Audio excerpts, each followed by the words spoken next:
Hello and hi. Welcome to Nobody Asked Though. I am Nancy No Friends. If you are back, then welcome back. If this is your first time, then welcome. We're going to dive right in tonight because the last video that I filmed, my storage ran out in the middle of filming. So I just had to finish right then and there. So we're going to pick up from where we left off right then. Now, you're probably watching this video because you have some kind of an opinion on the Chris Watts case, whether it's Chris Watts, Nichol Kessinger, whatever it is. So if you feel like you've seen her interviews and you've heard what she has to say and you maybe don't quite believe her, but maybe you don't know why. We've all been in situations where we've perhaps not believed something someone was telling us. We didn't know why we didn't believe them or how we knew that they were lying, but we just knew.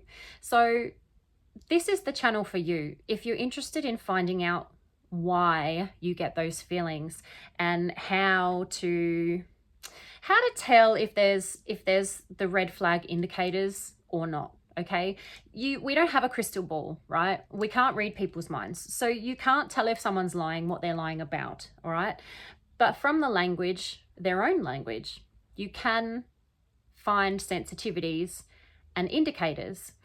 And it's kind of like a treasure map. So the analysis shows you where to dig, all right, to find the deception if it's there. The language, we always presuppose that someone's telling us the truth in language analysis. So we start the analysis believing, right, everything that they're saying. Well, we believe what they're saying the whole way through. But we presuppose they're telling the truth and we let them talk us out of that, okay? We don't have any opinions. We don't have any, make any assumptions. If they're telling the truth, the language will indicate that. And if they're not, it will indicate that. So let's start from where we left off. We were talking about the conversations, okay? So she says, like, I'm trying to help you guys with the stuff, like the stuff that's more current. I can give you guys a lot more like details and exact times. But when you're asking me about something that happened 6 weeks ago and exactly what was said, it's like, I mean, I'm sure I can give you a general idea, but to be honest with you, like to pinpoint exact words, it's not going to happen. Kevin interrupts again, talks again, basically explains to her again that he doesn't need exact, he just wants some information, okay? Just give me some information. If you don't remember exactly, that's okay. Just tell me what you know. She continues on, oh, I completely understand. And to be honest with you, I mean, there were several discussions that we had about his current relationship. That's where we left off, right? So this is the second time she said that she completely understands, all right? And I know we covered that in the last video, so I'm not going to go too much into that again. But remember, we do have to zoom out to zoom back in, okay? Because we will get lost in the deceit weeds of Nicole's language, okay?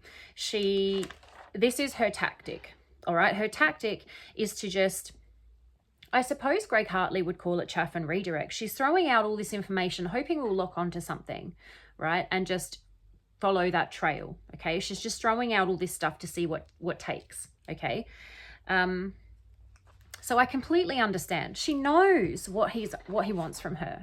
She knows what he's asking, okay? He's, I suppose, giving her the benefit of the doubt, or he's just trying to redirect her back to what he wants from her. I'm not sure if he's aware or not that she's so deliberately doing what she's doing and not giving him information. I feel like he's a police officer. He's probably interviewed people before. He's probably done interrogations. He probably knows that she's doing it deliberately. Maybe he's just trying to, like I said, give her the benefit of the doubt to try and stay on side with her, to keep her there, because she's not a suspect. She's not being interrogated, okay? She's there of her own free will. And when I say that, I mean, I think she knew it was inevitable. She was going to be brought in. She'd rather come in willingly as a witness rather than forcefully as a suspect. And I think that's basically why she's there. So after answering in a completely incorrect response to the question, previously when he, I won't go back. We went through it in the last video. And she says, and to be honest with you again. So was she not being honest at other times? Is she only being honest when she says to be honest with you? Because that's sort of a bit silly to say that.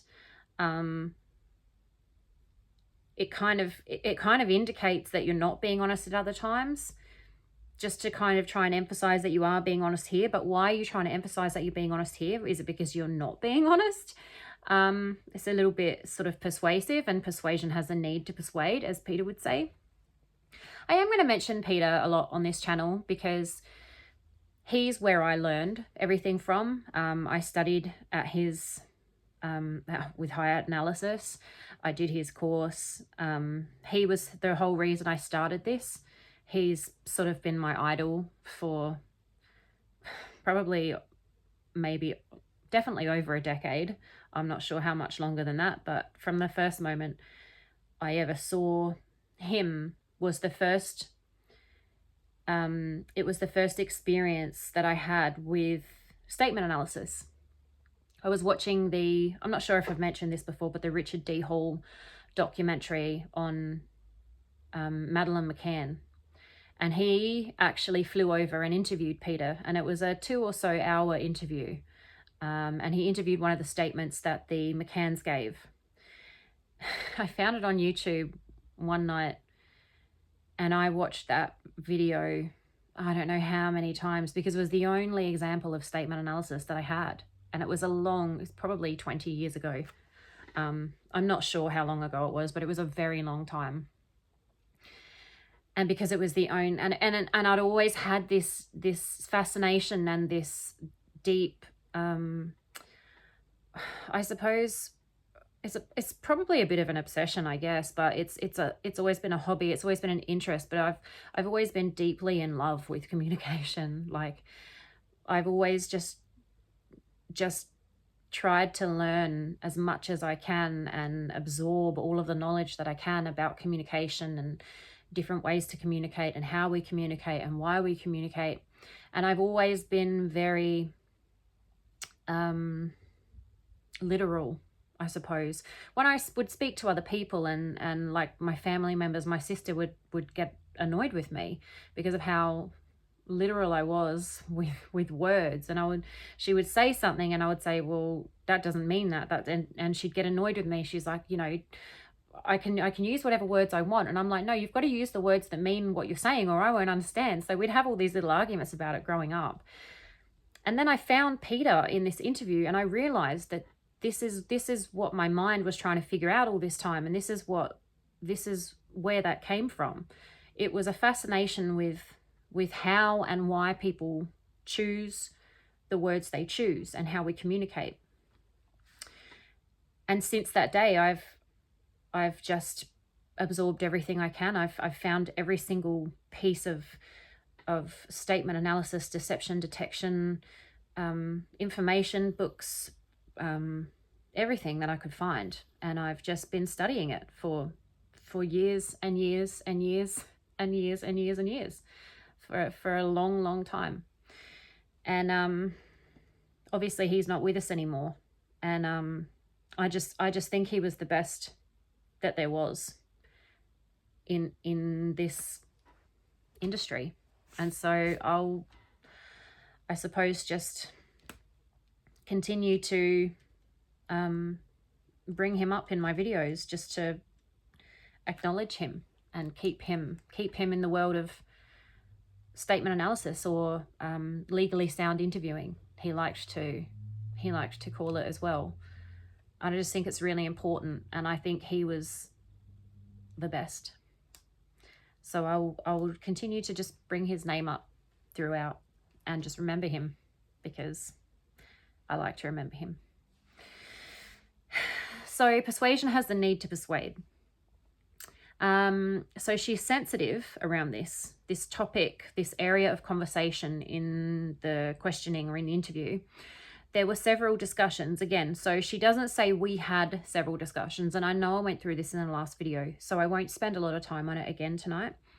But she is distancing herself in the language from the discussions.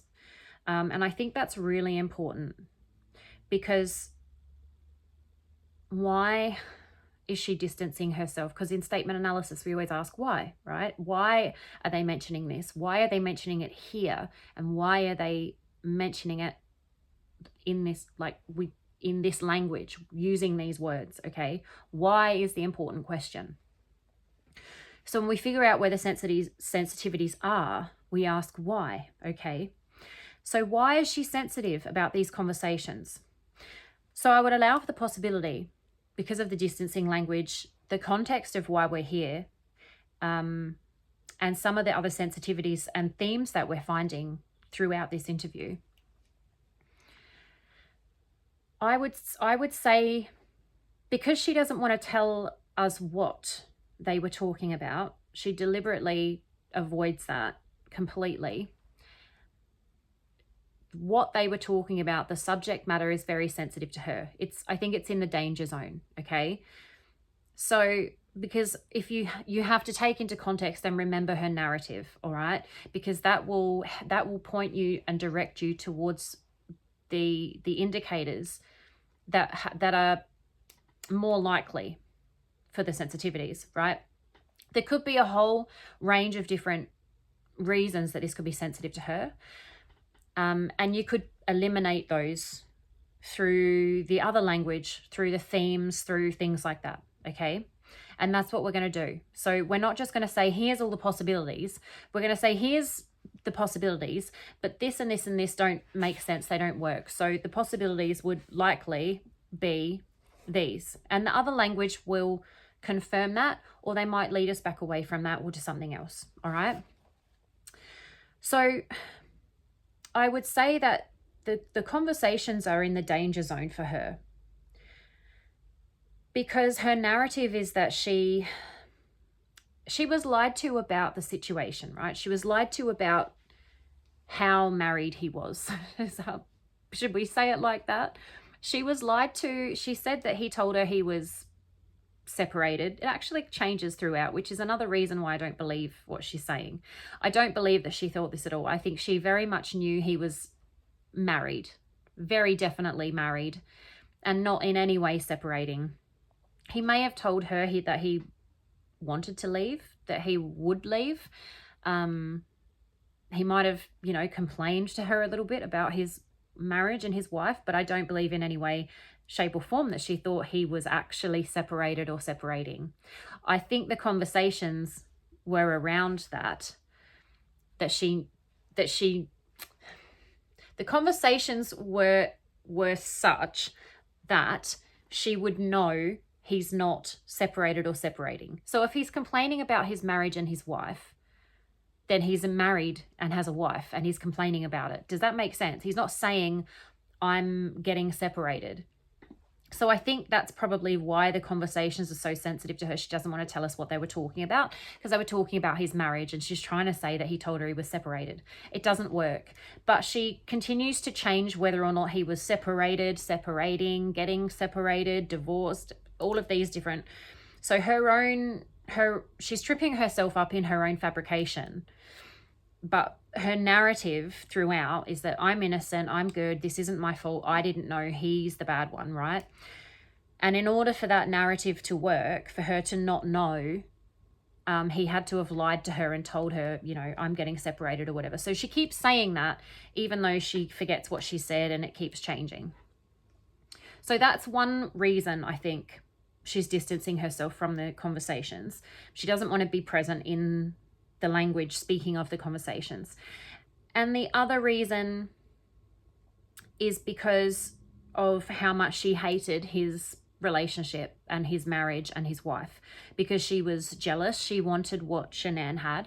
She wanted to be with Chris. I think she wanted the life Shanann had. I think she wanted to step into the life Shanann had. That's what I think. That will, as we go on, things will become more likely as reasons, okay? I guess we can call them reasons. But that's sort of what I think from what I've heard of the interview, what I've analysed so far, But I haven't, we're going in depth with this together in the videos. So a lot of the interview I haven't even analyzed on paper yet. I'm working my way through slowly ahead of the videos so that when I record, I already have an analysis, and then we add to that. I don't want to just do everything on camera. And if I tried to do a really thorough, detailed analysis and go back over it in sort of writing and before the videos, and then go and record the videos with everything written down, it would take me probably another year or more with the time that I've had to finish this and then record everything. So it's going to be faster and easier to do it the way we're doing it. But yeah, so there's things that I haven't even found in the language yet because I haven't analyzed it ahead of the videos. I think I'm 45 minutes or so into the interview in my first analysis on paper. And we're about half an hour into the interview in the videos, half an hour or so. So the reasons could change. Things can become more obvious. Things could become more we could eliminate more so that it narrows things down as we go. But I want to allow for everything and then eliminate what doesn't work, okay? So there were several discussions. Again, it's distancing, it's passive language. So remember by zombies, there were several discussions had by zombies. So they're not present in this at all. This is extreme distancing language, okay? There were several discussions, okay? There were several discussions. So it's funny how she doesn't remember everything. I don't even remember everything that we talked about. But she remembers there were several discussions about his relationship. She could just say, we did talk about his relationship. But no, she says there were several discussions. So she's remembering the discussions, and she's remembering them talking about it and what they talked about while she's saying this. And she's trying to make it sound vague. She's trying to make it sound like she doesn't remember. But the words she's choosing don't make sense if she doesn't remember, because she remembers there were several conversations or discussions. Did she say discussions? So she remembers there were several discussions, but she's trying to say, so what she's trying to do with this language is say, there were several discussions that we had, so I don't remember what we said. But you remember there were several discussions. You have to remember something that you said, or you wouldn't remember that you talked about it. How do you remember that you talked about it? How do you remember there were several discussions? Do you remember something that you talked about? What is it? Tell us what you remember. So she's trying to sound, and again, she's giving reasons. She's making excuses for why she doesn't remember instead of just saying, I don't remember. It's okay to not remember. We talked about this in the last video, I think. And I was thinking about it again today. I was thinking about if someone asked me something and I didn't remember, I would think about it and I would try to remember. I'd go back in my memory and I'd try to remember. And if I couldn't remember, I would say, I don't remember. I wouldn't say I don't remember everything about that conversation. It's not how it would happen. It's so strange. She thinks she's so good at lying. She thinks she's so good at lying. But when you break it down, she really isn't. She really isn't. She just is relentless. She's just relentless with the lying. She's not good at it. So let's carry on. There were several discussions. She doesn't want to be present here, as we've mentioned. It is sensitive to her. She's trying to carefully navigate this. Right, she's trying to carefully navigate this. This is why the language sounds so odd and it doesn't flow and it's not what you would normally say, because she's thinking in her brain what she's trying to avoid, okay? And because she's thinking about it, it's coming out in her language that there's something, right? I don't remember everything. Some of this happened so long ago. That was another thing I was thinking today. This happened so long ago. If something happened a really long time ago and someone asked me to remember and I didn't remember, I would just say I don't remember, right? But I remember things that happened a long time ago. I remember the first time I went to an ice skating rink. It was decades ago. I remember a t-shirt that I used to have that I loved. I remember a conversation that I had with someone that was really embarrassing that happened years ago. I remember things that happened to me at school. Things that were embarrassing and things that weren't embarrassing, things that were just ordinary. I remember a poem one of my friends wrote in primary school. I remember a birthday card someone wrote for me in kindergarten. I remember things from a long time ago. So you can remember things from a long time ago. You might not, but you can. So just her saying, it was such a long time ago, I don't remember, actually reminds me of Stephanie Lazarus. Has anyone watched that interview? Stephanie Lazarus? Is that her name? Lazarus? I can't remember if I'm pronouncing that right, if I'm saying that exactly right. And she was a police officer, and she had homicided. I'm trying to decide what language to use, because I know that YouTube can be funny about certain language in certain genres, and I just don't want to restrict the reach of this video. It's not monetized or anything. I'm not making any money from these videos, so that's not an issue really. The problem is I don't want the reach to be hindered or restricted. So maybe homicided is a good word. I don't know if that'll get it flagged or not. Hopefully not.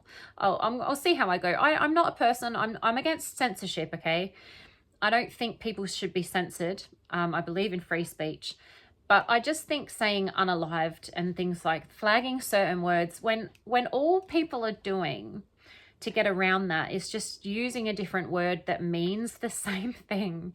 It's not changing the content at all. It's not changing the subject matter at all. So I just think it's silly, but I mean, I don't want to censor, so I'll try and find other words to use instead of words that I think might get us flagged. I don't know. So maybe homicided. But yeah, she said they were interviewing her. She didn't realize she was busted yet. And then she starts to realize, and it's actually, if you haven't seen that interview, I think it's on JCS. I think it's a JCS video. The behavior panel cover it as well, and their coverage is very good. But they only show clips. So if you want to watch the whole thing, it is on YouTube, and it's fantastic for language analysis, for just entertainment. It's fantastic. But yeah, she says, oh, it was so long ago. It was so long ago. She keeps saying that as well. And it's like, yeah, but you know, if you homicided someone, I don't think it would matter how long ago it was. I think you'd probably remember that. So yeah, it always, anytime Nicole says, oh, so long ago, it reminds me of Stephanie. But it's not a reason to not remember things. I mean, it is a reason to not remember things, some things, but it's not a reason to not remember anything. It's not as if you get to a certain point in time where it's been a certain amount of time that's passed since a thing, an event, whatever has happened. And then after that point, after it's been however long, you just don't remember because you can't remember that far back. That's not a thing. That's not a thing. So yeah, saying it was so long ago, I was thinking about that today. I'm like, you know, even just saying that is so odd and red flaggy, because it doesn't matter how long ago it is. You either remember something or you don't. That's really got nothing to do with it. Anyway, so she is trying to carefully navigate this, and that's why obviously she inserts extra words, so that I think she thinks if she stops talking, it's going to sound like she's trying to think of a story because there's silence. And I do that sometimes when I have a thought that is in real time, when I'm going through my previous analysis that's written down and I have a thought, I might stop and ponder that thought for a moment, think it through, and then start explaining it. And I think she thinks that if she stops, it's going to be obvious that she's thinking something up, thinking of a fabrication. And I think that's why she continues to talk, and she just continues to say words that are unnecessary, irrelevant, and sometimes don't even make sense. I think that's why, right? Tell me in the comments if you agree or if you have a different theory. I have been in the comments a lot recently. I had a few comments on some videos. There's a few people that are sort of watching the videos as they're uploaded and commenting, and then there's a few people that have just sort of started watching and they're watching right through now. So they're watching older videos and commenting on those. And there's been some really interesting comments. I've had some really interesting conversations and I appreciate it. Thank you so much for commenting and engaging with the video. And I really do enjoy hearing your opinions. There's been a couple of things pointed out actually. Oh, I made an error in my transcript. I have to go back and just check. But it was, I have a couple of names written down here, and it was Daniel, I think it's Daniel Wiley.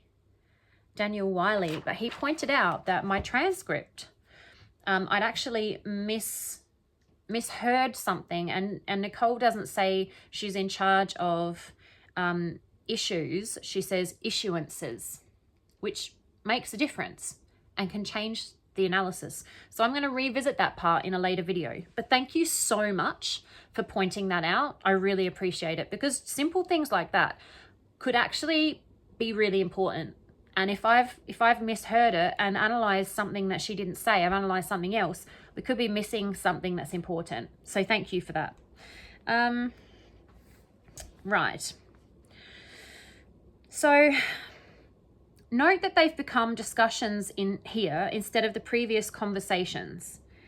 And this language was not introduced by the detective. There was something he said earlier he introduced. I was thinking about it in the car today, and I can't remember it. I was driving, so I couldn't write it down or anything, but we'll cover that in a later video. I'm sure it will come back to me. So discussions rather than conversations. Now,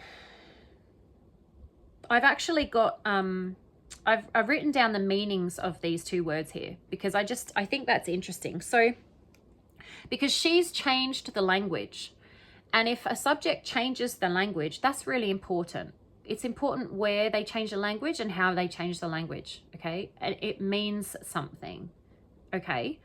So previously, they were conversations. Conversations. Where did she say conversations? Because it's like we had a lot of conversations, okay? We talked every single day. I can't tell you the exact words or the exact conversation, the exact time and place. So they were conversations before, both times. Both times they were conversations that she can't remember. I can't tell you the exact words or the exact conversations, because it's like we had a lot of conversations. Now,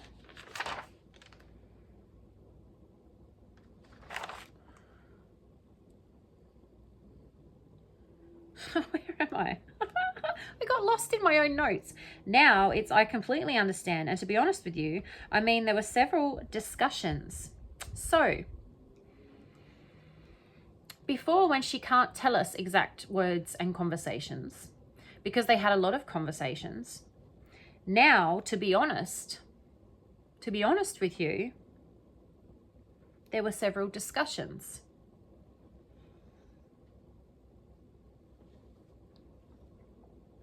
There were several discussions.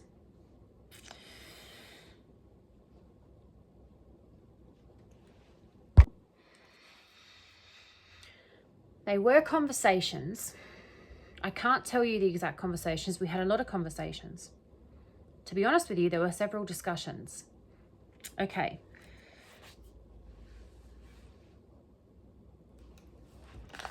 let's see what I've got here, because this is another thing that's bugging me now. Okay, so we're going to have to, yeah, okay. There's something here. It's bugging me. So note that they have become discussions here instead of the previous conversations. And this language was not introduced by Kevin. Now, the meaning of a conversation, okay, the dictionary, the actual literal dictionary meaning of conversation. Noun, a talk, especially informal. Okay, this is where the difference comes in, because conversations, then discussions, right? Now, discussions to me seem, like it says here, they seem more formal. They seem more direct. Like, conversations can be about general things, but a discussion generally has a specific topic. I'm just going to read. Do you know what I mean? I want you to think about the difference in the language. Pause the video if you want, because I want you to have a really good think about it, because this is important. Okay, so this shows you the difference between different, because it's basically saying the same thing. She's saying they talked about stuff, right? But she's using different language. She's changed the language here. Okay, if it was introduced by someone else, it wouldn't be as important, okay? But Kevin hasn't said anything in between here, all right? I don't want to double check that. I just want to double check quickly. No, I completely understand. We had a lot of conversations. 6 weeks said something, but so remember specific words. Something that he said caused you a moment to pause, knowing what you know today. Was that word 6 weeks? Blah blah blah. Nope, he didn't use the word discussion here in between her. So she said conversations. Kevin's clarified again, like, I don't need exact things. I just, if you notice that he said something, or, you know, and then after, since what's happened, blah blah blah. But he hasn't used the word discussion. Now she's changed to the word discussion, okay? So have a think about the difference between those two words to yourself. How those two words are different to you. What's the differences between them? What connotations does one have? What does one make you think of? And then what does another one make you think of? Because they're not the same. Have a think about it to yourself, okay? Like I said, pause the video if you need to. I'm going to carry on now. So if you pause, give yourself some time, and then unpause, and I'm going to give you the definitions, okay? So a conversation is a talk, especially informal, between two or more people, in which news and ideas are exchanged. So it's not about anything specific. It's informal, it's casual. There's another word to say that, right? Casual. So anything that any words that you've come up with that sort of mean informal, casual, general. It's a conversation is between two or more people, okay? A talk. Think of another way you would say to someone that you had a conversation. We had a talk. I was talking to such and such. We had a conversation about, and you would say, try and use it in a sentence. Use it to yourself, okay? And then discussion, because when you are using the words yourself, in your brain, it sort of indicates the difference between the two, right? So if you were to say that I had a conversation with such and such, I had a discussion with such and such, a discussion seems more serious. It seems more, I don't know the word I'm trying to think of, but like pinpointed, like focused on something, like a topic. It's not as casual. They're basically the main the differences that I can think of in the language between those two words. You would have a discussion with someone like about work. You know, if you had to have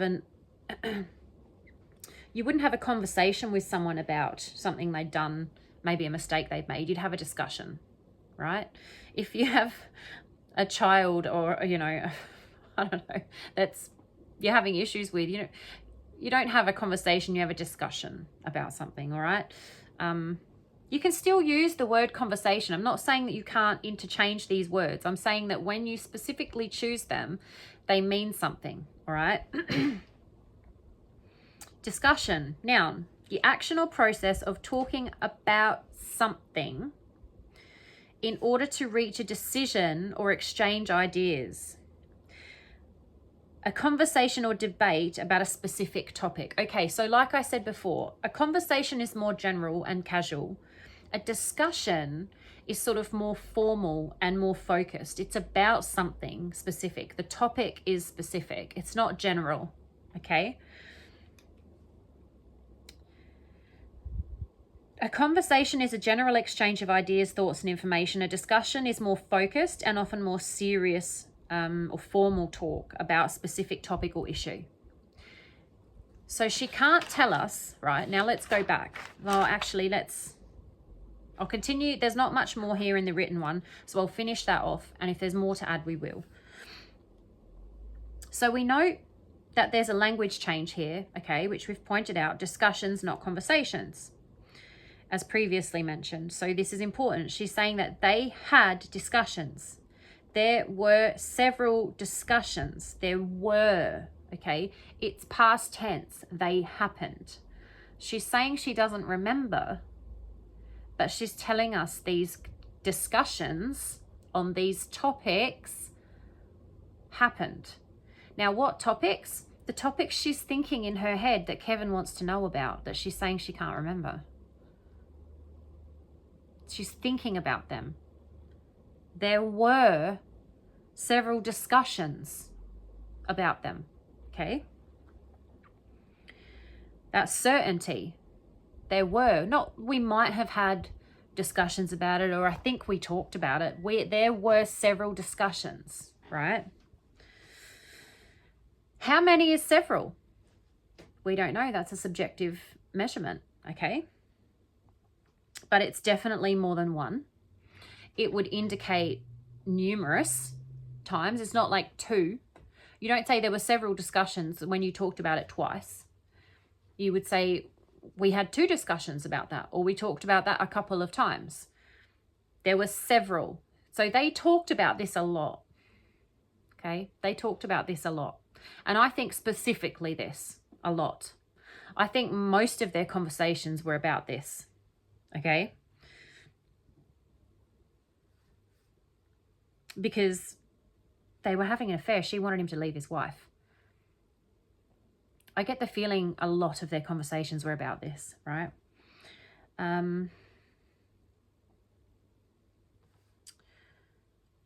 That we is unity and togetherness. So her and Chris had them. That we had. I think that emphasizes their affair there. But I'm going to finish this off and then we'll go back over it. And when. She doesn't say when, she just says that they were had, right? That we had. Distancing. We had several discussions. Nope, there were several discussions that we had. She's extremely distancing from this, extremely. Or to the extreme. Herself from the discussions, from the language. She's removing herself from the language. There were several discussions that we had. And I know I went through that in the previous video, but that's really important because she doesn't want to be. She's separating herself in the we, because she's present in the we, her and Chris, we. She's separating herself from the several discussions, right? So they did happen. She used the pronoun we and she used the past tense were and we had. Were is something that happened in the past, and had is something in the past. So it's past tense, right? So these discussions definitely happened, and they're discussions on a specific topic, because that's what discussion means. And she's specifically changed the language here. So because she's remembering, she's thinking about the conversations that were had while she's talking about them. And because they were on a specific topic, she's called them discussions. Now, they may have been discussions because talking about something in order to reach a decision or exchange ideas. They might have kept discussing his marriage because she was trying to get him to reach a decision of leaving his marriage. She was pushing for it. Look, I would allow that as a possibility here because of this language, because the language has changed, right? And these words don't mean the same thing, okay? And she chose this language. It wasn't introduced. So I'm allowing for the possibility that these discussions that they had was her pushing her agenda with him, her wanting him to leave his wife. That's what I think those discussions were about, okay? Because of the extreme distancing, again, the way she's wording this, the stress, the sensitivity, the change in language, there's possibly more here. We'll go through it a little bit more. I don't want to spend the whole video on it tonight. I want to get through a little bit more. But I think there's a lot more here actually that we could get out of this. So yeah. She's scrambling. Anyway, all right. Let's carry on. Okay. About his current relationship. So, I mean, to be honest with you, there were several discussions that we had about his current relationship. There's your specific topic, okay? So they were discussions about his current relationship. Now, isn't current an interesting word to use there? Because his wife is gone. His whole family's gone. He's technically not married anymore. About his current relationship. Now, is she back in the moment? Is she in her mind thinking about the conversation? Is she there in her memory having these conversations, these discussions? And so his current relationship, because she's back in time talking about his, at the time, current relationship, right? But it's a very strange word to use because she's now sitting in present time speaking about it in the past.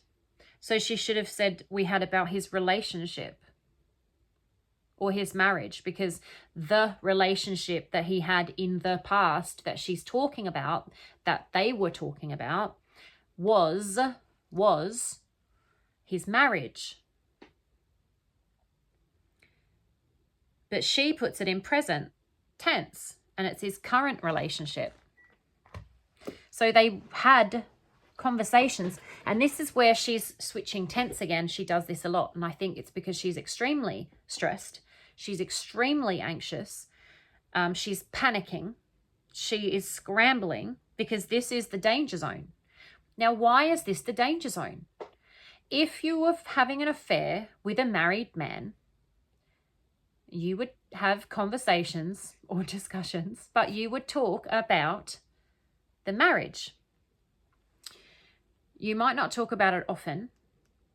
It might be avoided because you both know, you're both on the same page about what this is and what's going on. You know, if you're having an affair with someone, you might have had the conversation and you agreed, we're going to keep it simple. Sounds familiar? And this is what it's going to be because someone's married and that's not going to change. Okay? But they're going to do this anyway, as long as you understand it's not going any further, or the other person understands it's not going any further, right? Whoever is married and whoever's not married. Maybe they're both married. I don't know. It's hypothetical. But there would be conversations about it because you would need to have conversations about it, to have boundaries, to have understandings, to both be on the same page about what's going on and what's happening and where it's going and if it's going and all of that stuff, because otherwise it could get very, very messy, right? Which it will anyway, probably, because that's what happens with those things. But it's not odd, okay? But it hurts her narrative.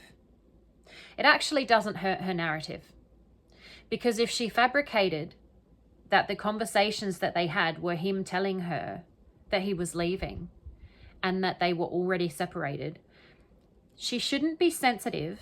She shouldn't be nervous about telling us about the conversations, because they're backing up her story. They're backing up her narrative.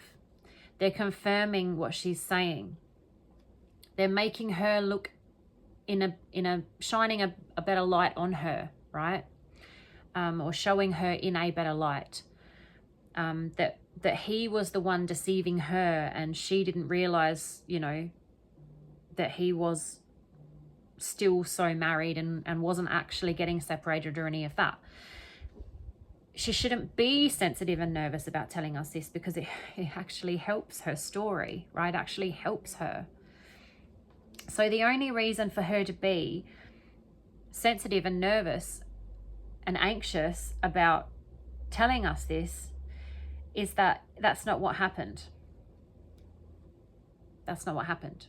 And because she knows that, she's nervous and sensitive about it. She should just say, we talked about his marriage several times. We talked about how it was over, and he said it was already over. They were getting separated. They were already separating. I don't think getting separated is separated. I just don't. And that comes up later. We'll talk about it. But I don't think, or have we already talked about it? I can't remember what I'm remembering from doing my written analysis and what I'm remembering from doing our videos, because I've done them already both in the past. So it's very confusing. But I don't think getting separated is a thing, okay? You're either separated or you're not separated, and you could be getting a divorce, right? Or getting married, but you don't get separated. You're not getting engaged. You can be getting married, but you're not getting engaged. You're either engaged or you're not. And then once you're engaged, you're getting married. You're either separated or you're not. And then when you're separated, you're getting divorced. Does that make sense? If you disagree, please put it in the comments and argue your point. Tell me why you think that's not correct. But that's what I think personally. All right. That's what I think. About his current relationship. Okay. I just want to quickly go over this sentence one more time before we move on. And to be honest with you, I mean,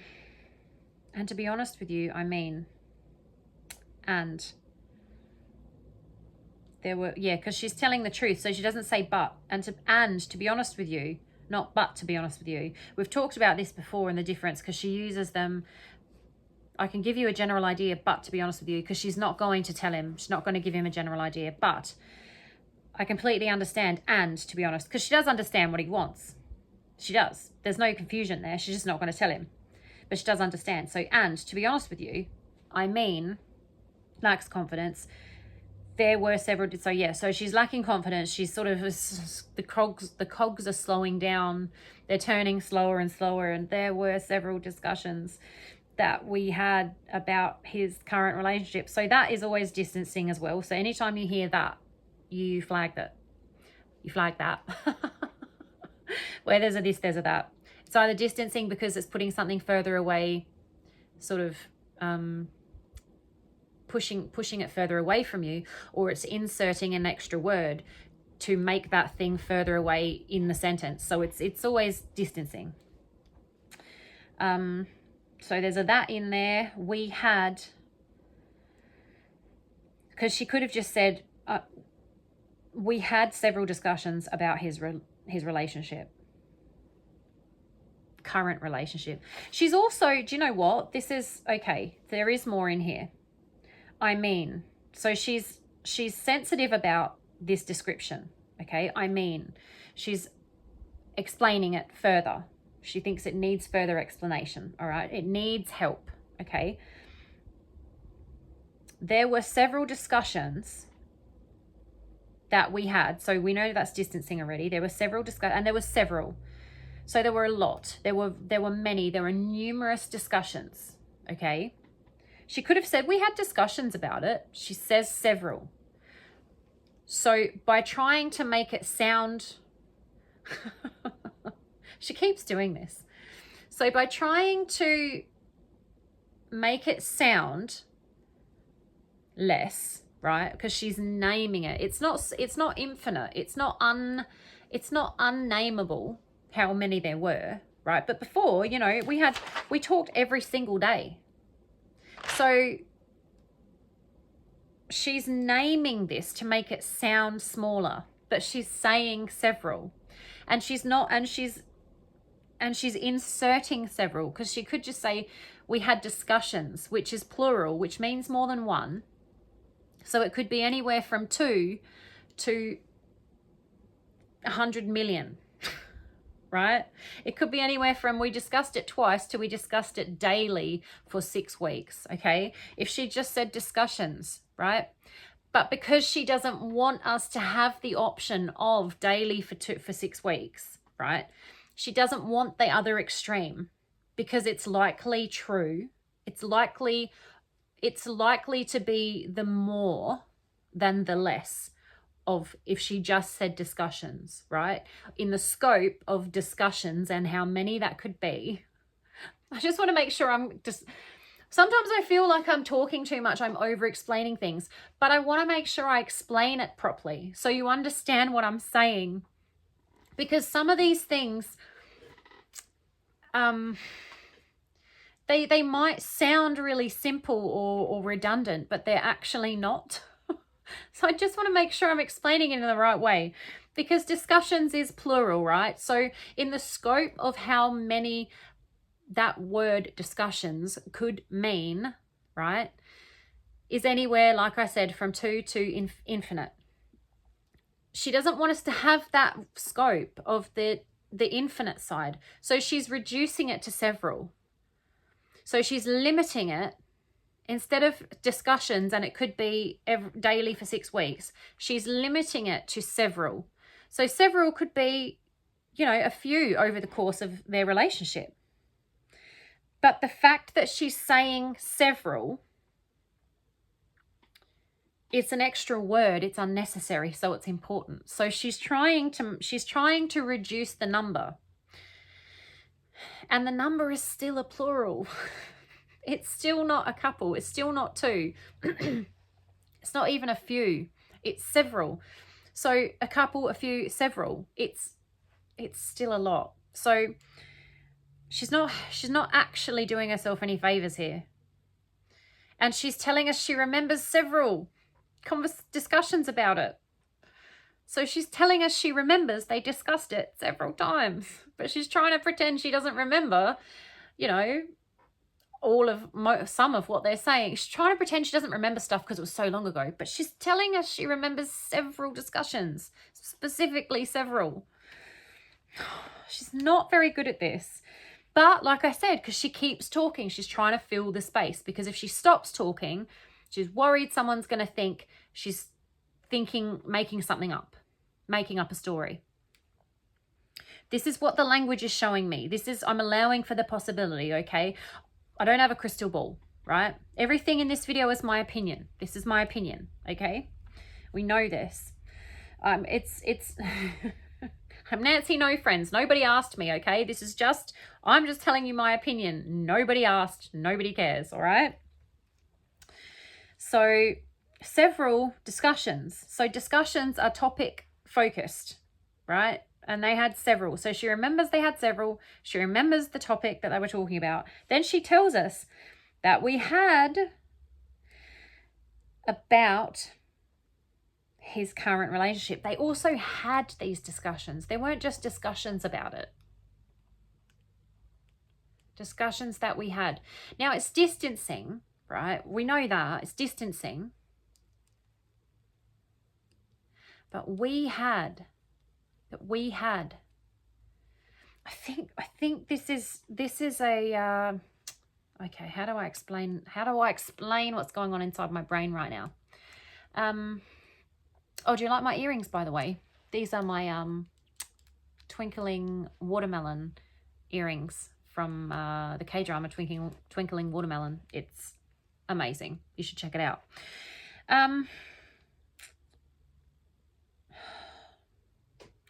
It's kind of, it's sort of a dig at the marriage, but not a direct dig at the marriage. It's a dig at the marriage by emphasizing their affair, their relationship. So there were discussions we had. We is unity and togetherness. So them as a couple having an affair. The two of them and their, as a couple in their relationship when he was married. So she's saying me and him had discussions about his current relationship. So current relationship is she's specifying there was more than one relationship. Okay? About his current relationship. She could have just said about his relationship. This wasn't a relationship. So oh my gosh, she's doing it again. She's minimizing his marriage again here by calling it a relationship. It's not a relationship, Nicole.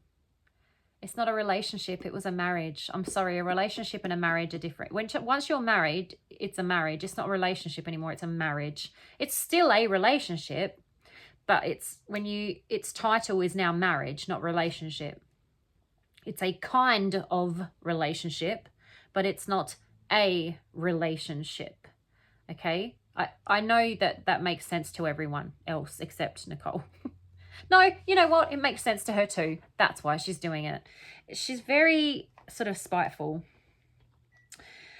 Okay, I mean, there were several discussions that we had about his current relationship. So we and his other thing. She's putting down the marriage here. Again, that's what she does. So she hated the fact he was married to someone else. She hated the fact he was married to Shanann. She hated Shanann because Shanann was his wife, right? I don't know if she probably didn't personally hate Shanann, although I think she did, but I think it's because Shanann was Chris's wife. That's the only reason I think she hated her. I don't think she would have liked her even if she wasn't Chris's wife. I think I've mentioned this before. Because of the type of person Shanann was, I think people like Nicole can't stand people like Shanann because they're jealous of them. But I think the reason that she hated her was because she was married to Chris. Otherwise, I just don't think she would have cared too much about her or paid any attention to her whatsoever. So that we had pointing out the affair, emphasizing the affair, about his current relationship, about his marriage to Shanann. So she's minimizing, she's dismissing that there. She's putting that down. That's another dig. She's having another dig. My hair tie's just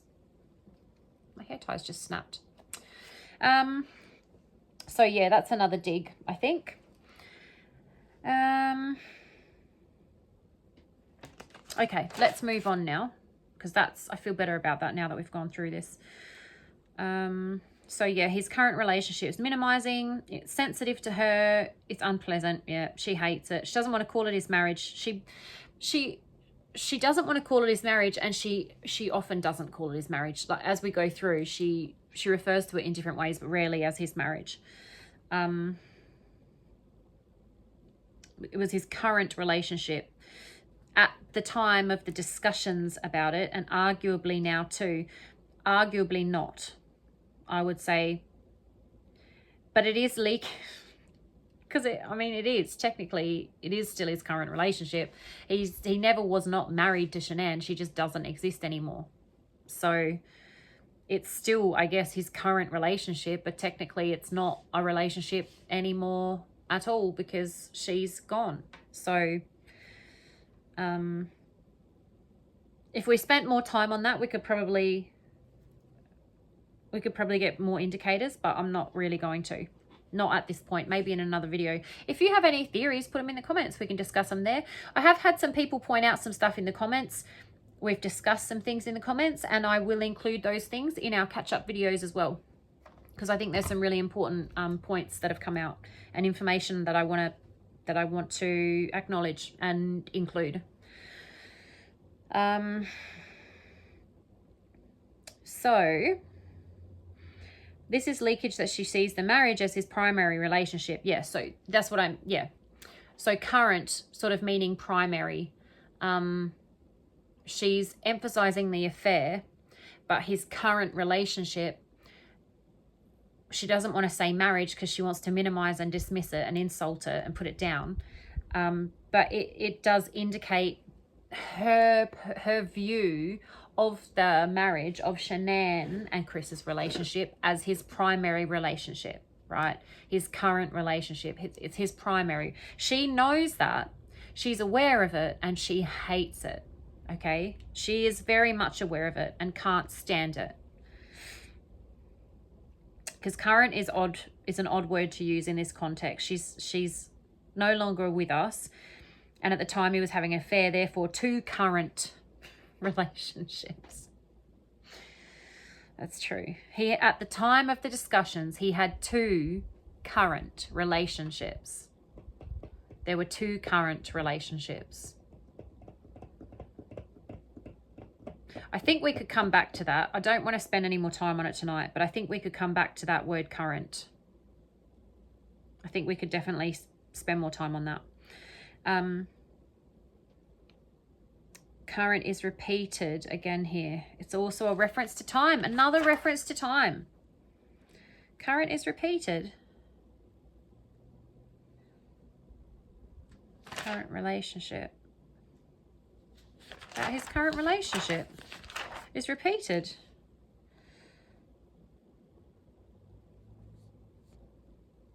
I don't think it is repeated. I think I might have made a mistake. I think I've accidentally written it twice and then said it was repeated, because I didn't realize I'd accidentally just written the same sentence twice, part of the sentence. Because yeah, I don't see, but look, I'm very tired. If I have repeated it somewhere previously and I've forgotten, feel free to correct me in the comments.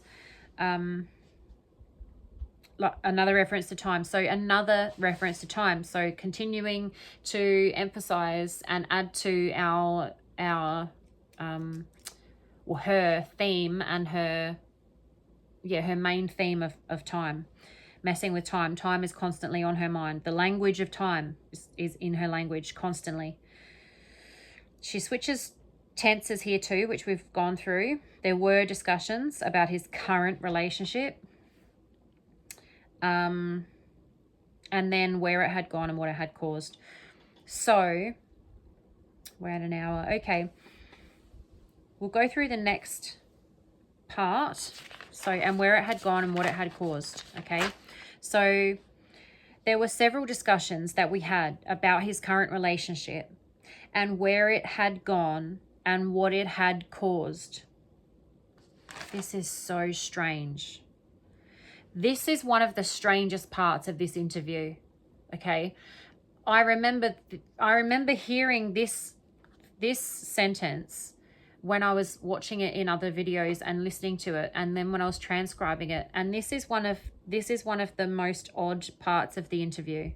There's a few, but I think this is one of the top ones.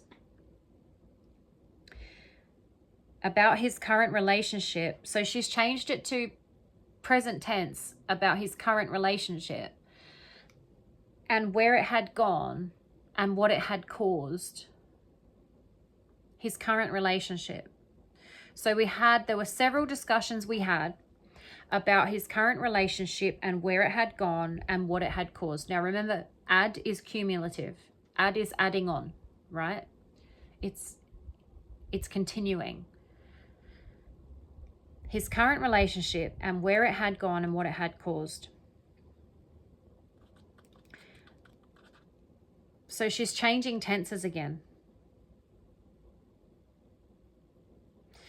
I think she's used the word current because she doesn't want to use the word marriage.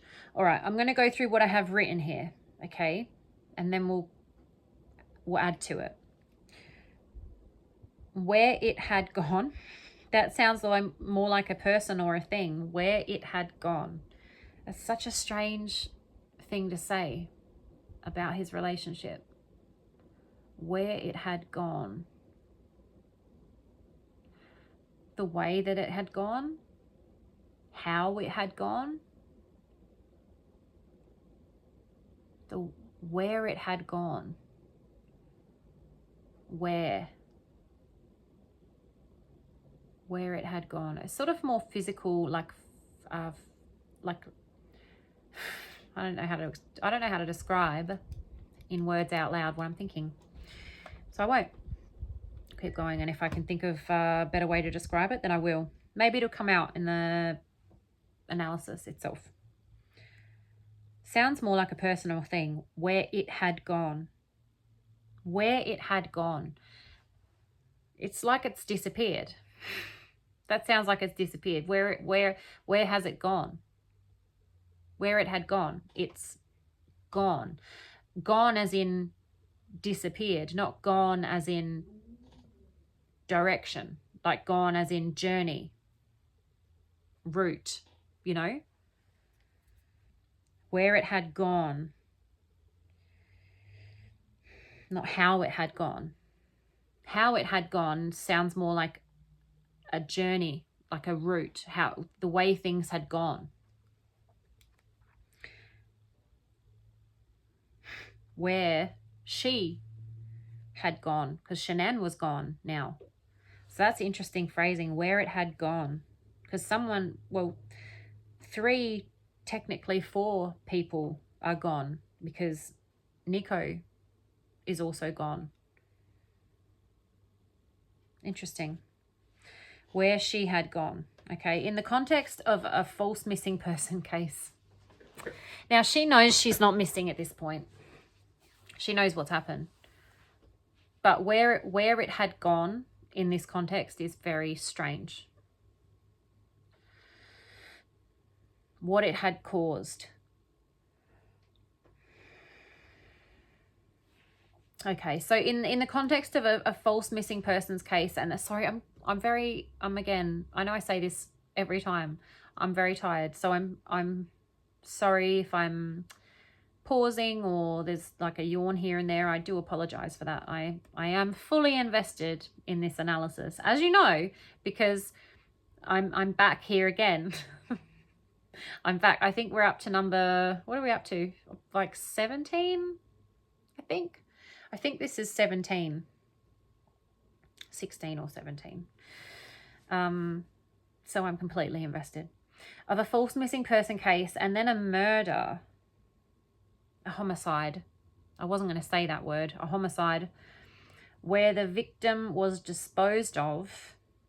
This is very odd phrasing. This is unexpected. This is unexpected phrasing. And what it had caused, again, and what it had caused, his current relationship, and where it had gone, it being the current relationship, and what it had caused, it being the current relationship, what it had caused, the relationship caused, or is Shanann the it? That's horrible.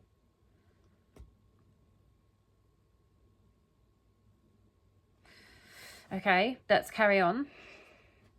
Sorry, I was just thinking, that just said, it's so odd. It's such an odd thing to say. And if Shanann is the it, what it had caused, then is Shanann where it had gone? Is Shanann the it there as well? It's just, this is very strange.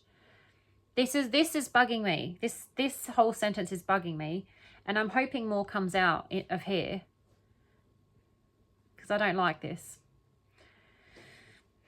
Again, it sounds more like a person or a thing. It's very accusatory. Like she caused this, like Shanann caused this, his wife caused this. Did it cause him to homicide his entire family? Did his current relationship cause that? What? So she's putting the blame on Shanann. So where it had gone and what it had caused. Shanann's the it, obviously. Or where the relationship had gone, like what way it went, the way that it went, and what it had caused. It wasn't caused by her or him. It was caused by the relationship. The homicide was caused by the relationship. What a load of absolute garbage. Did it cause him to have no choice? This is incredibly vague. Where it had gone. So instead of went. Yeah, as well. Where it had gone. Instead of where it went. How it went. How things went. How things had gone. It should be had, not where. Where it went. That doesn't, where it went doesn't make sense in the context of what she's talking about, and in the relationship doesn't make sense to say his current relationship and where it went, because it didn't go anywhere.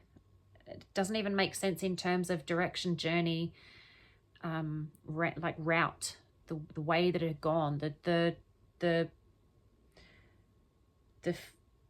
how am I trying to explain that? You probably know. You're probably thinking in your head right now. Series of events, that had taken place. How it had, where it had gone, the series of events that happened in the relationship, the course that it took, right? There's so many ways to say that better. I just don't understand why she said this like this. His current has trying to avoid the word marriage thrown her off so hard that she's now no idea what she's saying. Like, she's now talking nonsense. She's scrambling. She's duck feet. She's trying to fill the space. So what she's saying, maybe this is for her. Okay, so there's a possibility, okay, because of this language and the way it doesn't make sense. I'll just quickly mention this and then I'll go back to the analysis that I've written, because I don't want to forget this thought. There's a possibility that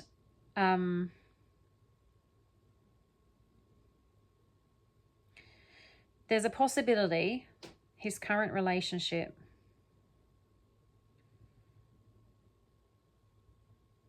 I've lost it. I've lost the thought just while I was explaining that I would come back to that I didn't want to forget it. This is how quickly I forget things. This is why my handwriting is so bad, because as I'm thinking things, I'm trying to write them down before I forget them, because as I've explained before, I have past trauma and some PTSD, and it has affected my memory, my anxiety because of it affects my memory, but that's not for here. So and what it had caused, again, where it had gone and what it had caused.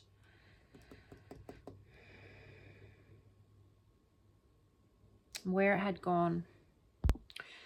I just paused the video, the recording, and I sat here for about 10 minutes trying to think of that thought that I just had. And I'm not sure if it's come back to me entirely. But this I'm stuck on this because this is bugging me. This means something. This is so odd, okay?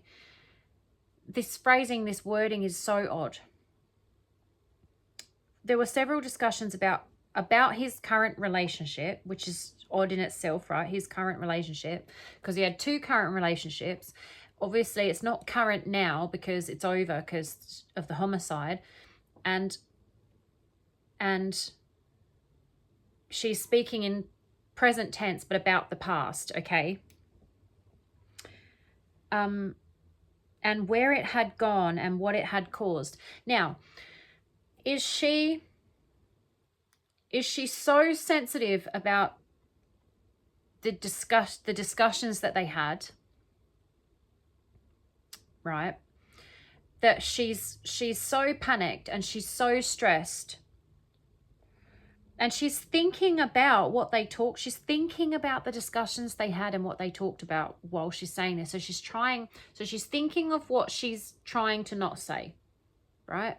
You have to think of the thing in order to try and not say it, okay? It's like that game, that words game, Taboo, right? Where you get the card and you've got to describe something, but there's certain words you're not allowed to say. So because you're reading those words are in front of you, you've got to think of those words and remember those words to not say them, okay? She's thinking of the thing to try to not say it. Now, is it that she's so stressed out about their discussions that they had and the topics that they talked about, that she's so panicked she's just spewing out nonsense, right? She's trying to avoid saying what they were talking about. So the words that she's saying don't make sense. So, but she's actually telling us what they were talking about by trying not to tell us what they were talking about. So where it had gone and what it had caused. So the way their relationship had gone, so their relationship, how perhaps it had had ups and downs, and perhaps it was not doing as well as it used to, or perhaps they were having some issues, like how it had gone, his current relationship and where it had gone. So the direction it was taking, was it getting worse, their marriage, as time went on, right? Because I don't think it was, but I think once he met Nicole, I think he thought the grass was greener. So I mean, nobody gets along all the time. People have their issues, right? They have arguments, they have disagreements, they have problems. But you sort them out and you get through them. So now these problems that they were having, that everybody has, were these suddenly becoming things that were making the marriage not work anymore, because he now thought grass was greener, right? Does that make sense? And what it had caused. So now what the direction that the turn that this marriage had taken towards the negative, what this was now causing. So he couldn't see a future there. He didn't want to live like this anymore. The money problems they were having, they were arguing because they can't talk about stuff. You know, I can't talk about things with her, and I don't want this anymore. And, you know, I think I want to leave her. Is that what, and where it had gone and what it had caused meant? Or is that what she's trying to say without saying it? Because it didn't happen. Like he may have it, and this is the thing, because her language is the relationship was over a period of, let's say, 6 weeks, right? Because I do think she met him before, but I don't know if they had communications before, or if it just started when she was at work or whatever. Let's say 6 weeks, okay?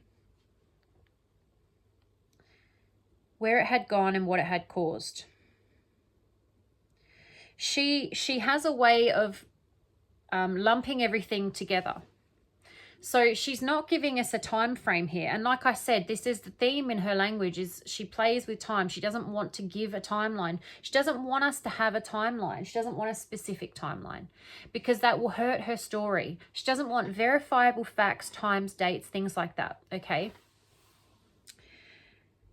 Where it had gone and what it had caused. There were several discussions that we had about his current relationship. That could have been anywhere from the first time they met at the beginning of June, maybe May, to the end of when this all happened in August, right? When Shanann just got back from her holiday. North Carolina? So we don't know when these conversations she was talking about here, the several discussions, we don't know when they were. So she's keeping it very vague. Now, the other thing I'm wondering is if she's so sensitive around the word marriage, around him being married, she doesn't even want to say it. It comes up over and over again. She has such a problem with his marriage, right? Such a problem. She can't even say it a lot of the time. She can't even say the word, right? That she's so sensitive about that it's made the rest of this so sensitive.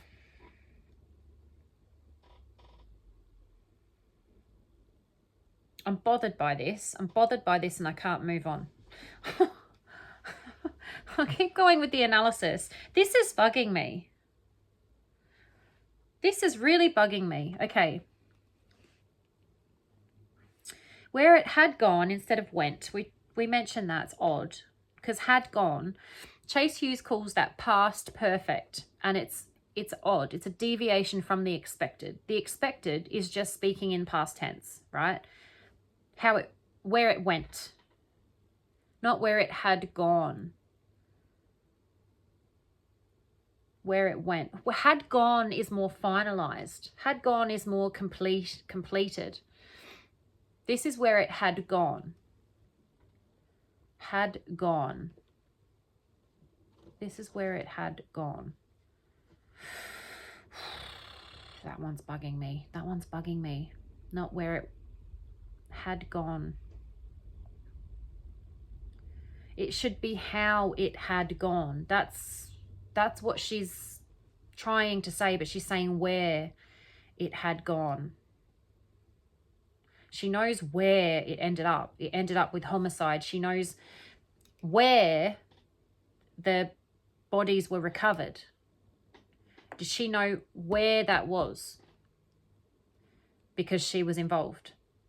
Did she know where they were recovered? Where they had gone?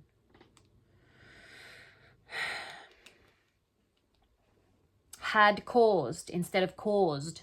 Caused is past tense. You don't even need to say had. Where it had gone and what it caused, not what it had caused.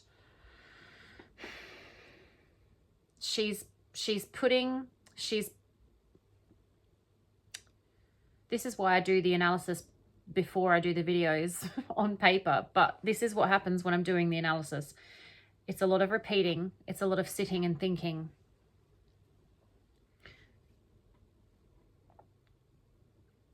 Because it's subjective language, right? But there's a reason she's chosen to say these words this way. So that means something.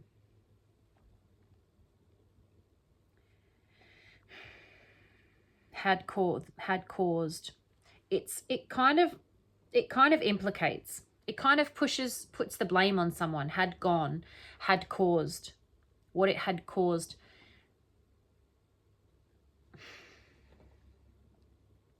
I'm going to come back to that. I'm going to come back to that in another video because there's a lot here and I can't. It's bugging me and it's not jumping out at me yet. Feel free to put it in the comments if you think you know what it is that's bugging me so much. It might come out in the rest of this analysis because I didn't read the analysis before I started doing it in my head, which I should do. Well, that's why I've written it here because I've already done it. More can come out, but at least I've got the bases here. Okay. She doesn't want to say. Okay, so had caused instead of caused, right? Past perfect. Like I said, Chase Hughes calls it past perfect. It's sensitive, right? She's saying it different. She's adding language, right? So it's distancing and it's sensitive because she could have said where it went instead of had gone. So that's 2 words instead of 1. And had caused instead of caused is 2 words instead of 1. So she's adding language in, right? Which is why it's important. So it's sensitive. She doesn't want to say where it had gone and what it had caused. Yeah, so she's saying, we talked about his current relationship or his relationship and where it had gone and what it had caused. She doesn't say, we talked about this and this. And the this and the this are where it had gone and what it had caused. Where it had gone, tell us where it had gone, what you talked about, and tell us what it had caused. But no, she just tells us where it had gone and what it had caused without actually saying what those things are. Okay. So I think that's what I was thinking in my head before as well. So she's so sensitive about what they were talking about that she's trying. So she's actually told us what they were talking about without telling us what they were talking about. So because she's trying to not tell us what they were talking about, she's so busy trying to not tell us that she's actually telling us she's not telling us. Does that make sense? She's actually telling us that she's not telling us. So we had discussions about his current relationship. Now, okay. Please don't forget this thought before I've said it out loud. She's panicking because she's just said they were talking about his marriage, right? She's not said marriage, but that's what she's talking about. She's just said we had several discussions about his marriage. Her and Chris, we had in the past several discussions, she didn't word it like this, about his marriage, okay? Now, remember her narrative. Remember the context. Zoom back out. She's there because of the homicide of his family, because he wanted to be with his mistress, right? He was having an affair with her. She's saying she didn't know any of this was going to happen. She had nothing to do with it. It was all him. It had nothing to do with her. She's innocent. She's good. She's moral. She's helpful. All the good things, right? She's respectful. She's courteous. She's kind. She's just told us they had several discussions about his marriage. Now she's panicking because she's just told us that, because her narrative is she didn't know. So if they had several discussions about his marriage, his current relationship, now she's panicking because she's thinking in her head what those discussions were about. She knows that they were about him being married, right? This is me allowing for possibilities, okay? I can't read her mind. I wasn't there. I don't have a crystal ball. I'm not saying this is what happened. I'm saying, hypothetically, right, for a reason for this being so sensitive to her. Because this is so sensitive to her. This is ridiculous. Look at what she's saying. Look at the words coming out of her mouth. This is insane. This makes no sense. Right? This is a ridiculous thing to say. So, why the ridiculousness? Because it's so stressful and she's so stressed. It's so sensitive. Why is it so sensitive? Okay? The brain knows what it knows. And in her brain, she's just told us there were several discussions that we had about his current relationship. Oh, shoot. I've just told them we talked about his relationship several times. I'm supposed to not know that he was married. I'm supposed to think that he wasn't married. So now she's thinking that in her head, shit, right? So then she is trying to correct,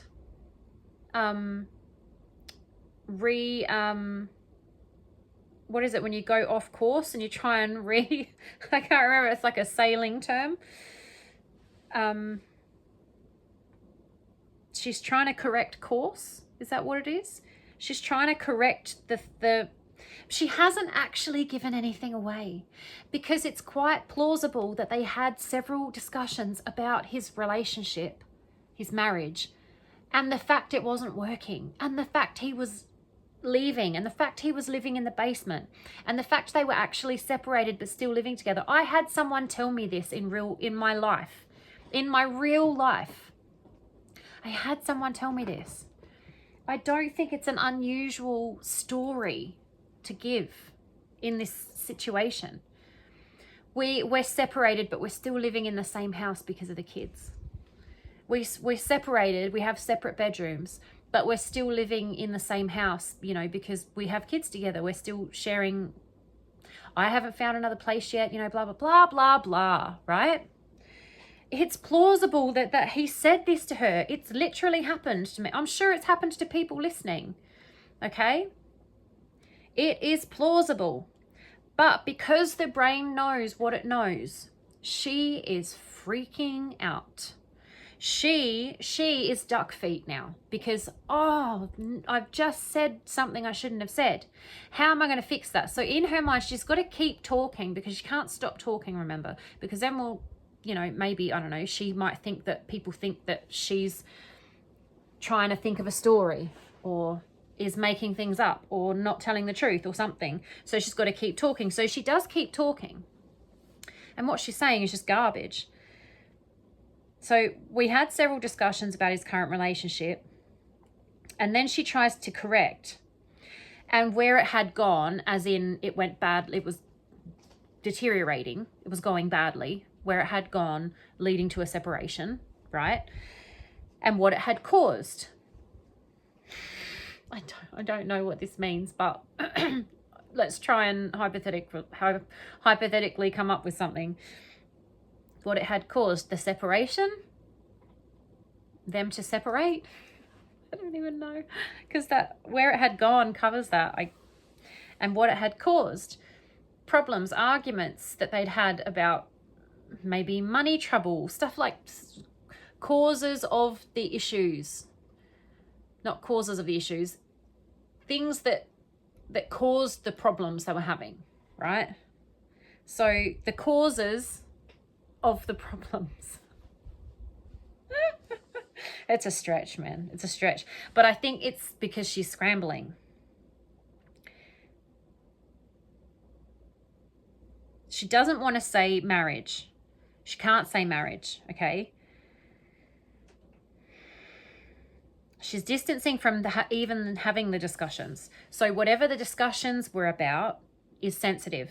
So maybe she's thinking she shouldn't have mentioned that they had these discussions, because in her head she knows what the discussions were about, and that the discussions were about things that would mean that she would obviously know he was married and not separated, right? So then she tries to correct with, and where it had gone and what it had caused, but she can't say that he was separated because he wasn't. So she's scrambling, trying to say things that sort of mean the lie that she's trying to tell, the fabrication. But because of the stress and because she can't actually say it because it's not true, she doesn't want to, it's very difficult for the brain to tell a flat out blatant lie, right? So she can't say about his marriage and his separation. They're very conflicting too. Because you would say about his we had several discussions about his separation, not his marriage and his separation. Because that doesn't really make sense. I mean, I suppose you could about his marriage, you know, the marriage from the start to now, and the separation, which is now, right? I suppose you could say that. But you just wouldn't say and where it had gone and what it had caused. You just wouldn't say that. You just wouldn't say that. There's no planet on which you would say that instead of something else. But obviously she did. So there is a planet, and it's this one. But I think only if it's a complete fabrication. My gosh.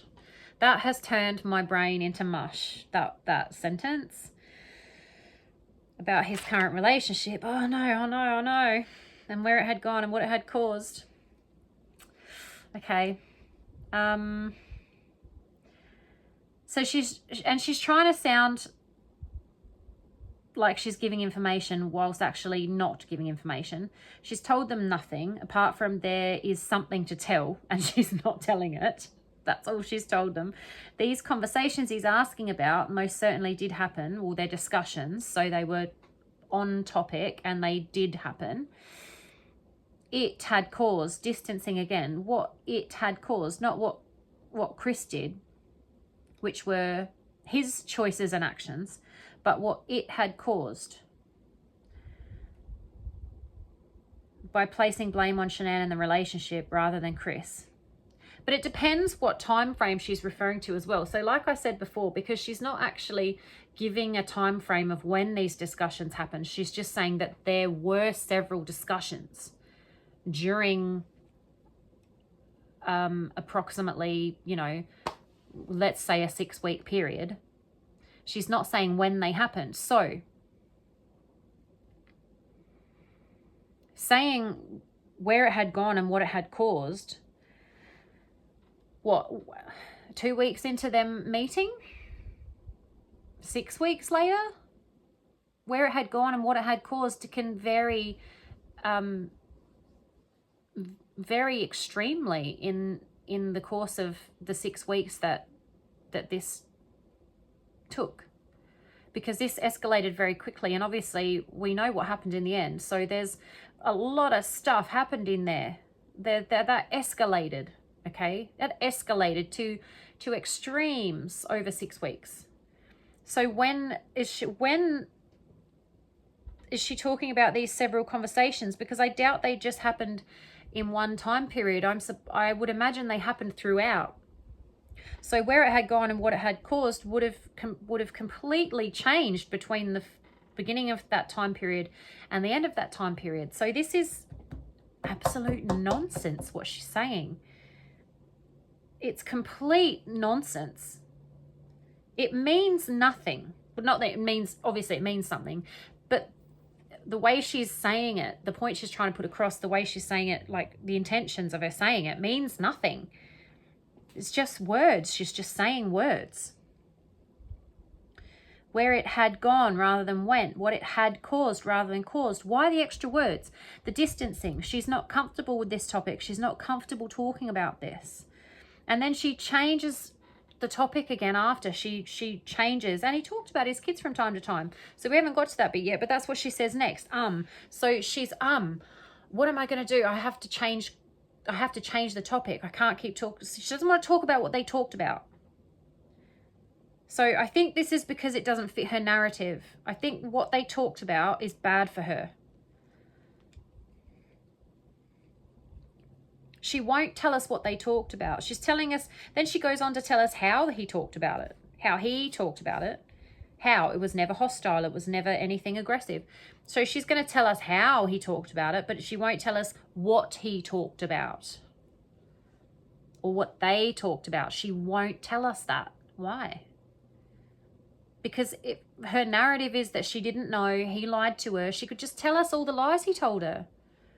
Tell us what you talked about. He told me, we had so many conversations where he literally explained to me how he was living in the basement and he had to do this and it was uncomfortable in the house because they were separated and they were lying to the kids and their families didn't know. And she could literally go on and on and on and on about the discussions they had about him talking about his relationship and all the lies he apparently told her.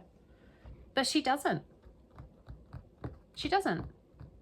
She doesn't want to tell us what they talked about at all because she knew he was married the whole time. And they talked about that. They talked about the fact he was married. She probably said, oh, you know, I wish you weren't married. I hate it that you're married. I can't, we shouldn't be doing this. I don't, you know, she probably threatened him. She probably made him feel guilty. She probably threw things in his face because she knew he was married. She wanted him to choose her. Hypothetically, in my opinion, allegedly. This is all just me talking, right? But if he really did lie to her, she could just tell us all the lies he told her. But she doesn't. She does a little bit. Like she mentions things here and there. He said he was separated. He said he was getting a separation. He said he was getting divorced and this and this and this. But the language around those things lead me to believe that he didn't say that, and that's not what happened. But yeah, she does say it, but she doesn't say it when she's asked. When she could just say it and explain it and talk about it freely and without stress because it happened and she's got nothing to feel bad about.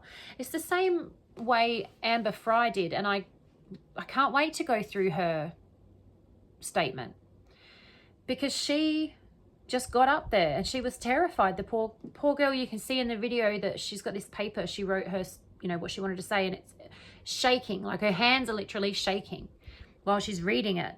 And she says, I wasn't aware he was married, you know, or whatever I don't know exactly the words, but she says she didn't know he was married, that he told her he was not married or whatever. She just gets up there and she just says it. And she only spoke for a few minutes. And she said it. So it's odd that she's going to so much effort, because the law of economy, right? She's going to so much effort to not tell us what they said, instead of just telling us what they said.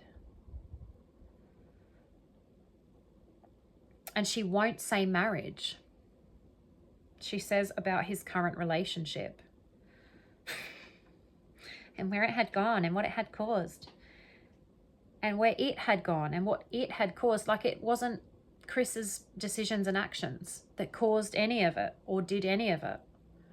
It just happened by zombies, right?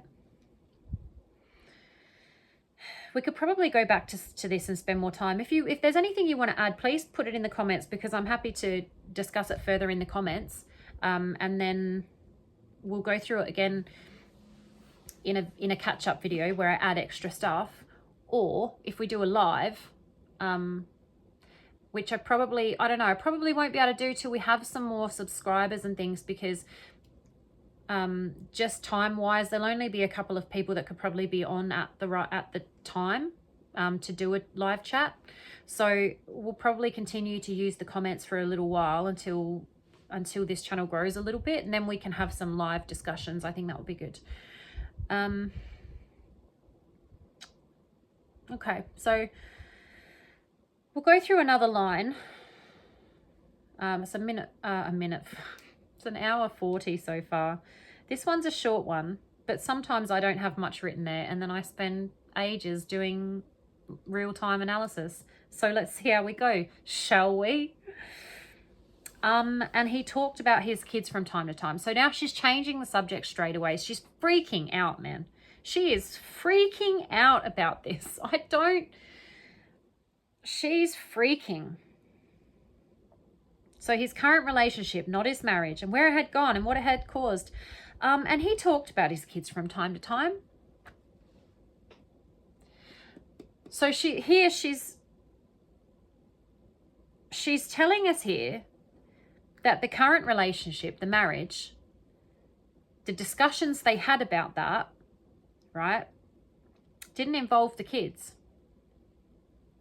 So his relationship, his current relationship, right, his marriage to Shanann, they had 2 children. They had 2 little girls.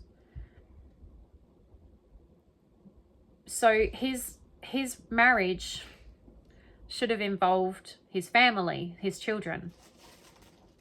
But she's telling us here that the discussions they had about that relationship didn't include the kids, because she's changing the topic and saying, and he talked about his kids from time to time. It's separate. So these discussions she doesn't want to tell us that they had were about his marriage, about him and Shanann. They weren't about his family and his children. If you were separating, right, from someone, and when I say separating, I mean in the process of actually separating, right? So you were going through the separation, not getting separated. You're going through, you're experiencing the separation. It's happening. You're packing your things. You're moving house. You're separating, okay? And just say you're talking to someone about your current relationship, your marriage, or maybe you're not married, okay? And the split up, okay? The breakup, the separation of you two, no longer in a relationship, and you have children.